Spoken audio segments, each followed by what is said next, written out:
ghostly creatures in the sky. It's like watching the clouds. You may see things in the clouds which are not real, but they're coincidence. This one, for example, shows the face of a bat, as if coronavirus bat. This is a nebula in the sky, southern hemisphere. Strange. Another angle of that same nebula. Maybe also a monkey's face. You see two eyes. Oh, this one, as if trying to escape. Something is trying to escape, and it be pushed back. This is a pig's head.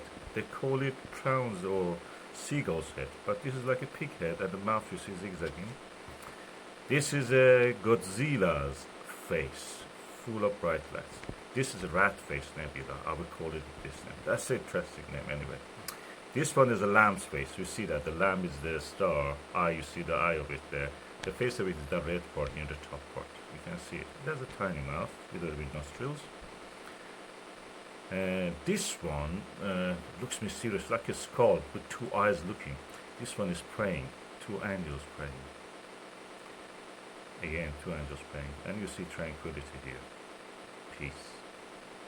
That's what you see.